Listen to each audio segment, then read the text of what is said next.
For 10 long years, the Greeks laid siege to the mighty city of Troy. They fought with valor and determination, led by the swift-footed Achilles, the mightiest warrior of their time.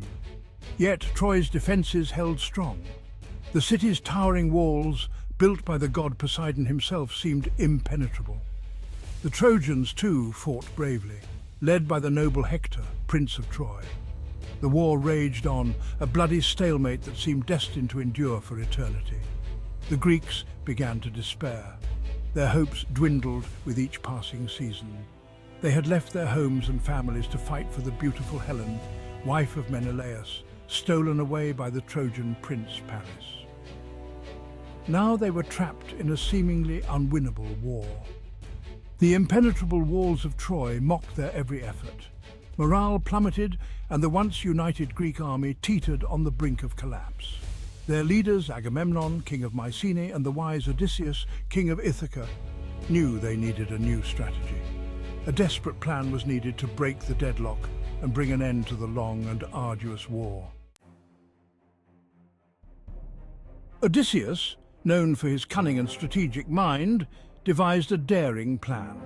He proposed to build a colossal wooden horse, an offering of peace to the Trojans. This horse, however, would be no ordinary tribute. Its hollow belly would conceal a select group of Greek warriors, ready to strike at the heart of Troy.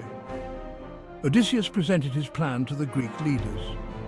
He argued that after 10 years of relentless siege, the Trojans would surely believe the Greeks were abandoning the war.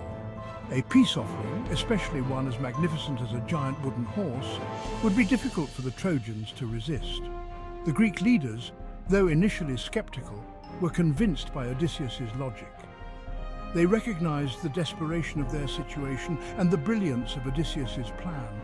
It was a gamble, a risk fraught with danger, but it offered a glimmer of hope in the face of certain defeat.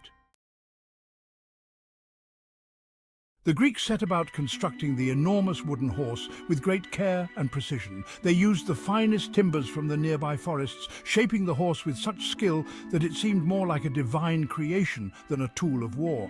Within its hollow belly, they concealed a group of their bravest warriors, led by Odysseus himself. With the Trojan horse complete, the Greeks staged their elaborate deception. They burned their camps, leaving behind only the colossal wooden horse standing on the plains of Troy. They then sailed their ships out of sight, hiding behind the nearby island of Tenedos, waiting for the night to fall. The Trojans, watching from their high walls, were astonished by the sight of the departing Greek fleet. After 10 long years of bitter warfare, the Greeks seemed to have finally admitted defeat. Cautiously, they emerged from their city to investigate, their hearts filled with a mixture of relief and suspicion. Among the Trojans, a fierce debate erupted. Some, like the priest Laocoon, viewed the wooden horse with suspicion, warning that it could be a Greek trick. "Beware of Greeks bearing gifts," he cautioned, urging his people to destroy the suspicious offering. However, others, weary of war and blinded by their apparent victory, argued in favor of accepting the horse as a gesture of peace. They saw it as an offering to Athena, the goddess who had favored the Greeks. King Priam, swayed by the pleas of his people and the allure of ending the war, made a fateful decision. He ignored Laocoon's warnings and the pleas of his daughter Cassandra, who possessed the gift of prophecy, but was cursed never to be believed. He ordered the horse to be brought within the city walls. As night fell and the Trojans celebrated their supposed victory, the Greeks made their move. Under the cover of darkness, Odysseus and his men stealthily emerged from their hiding place within the horse. They silently overpowered the unsuspecting Trojan guards and flung open the city gates.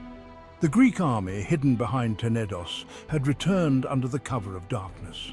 Alerted by a signal fire from within the conquered city, they stormed through the open gates, catching the Trojans completely off guard. The Greeks exacted a terrible and swift revenge upon the city.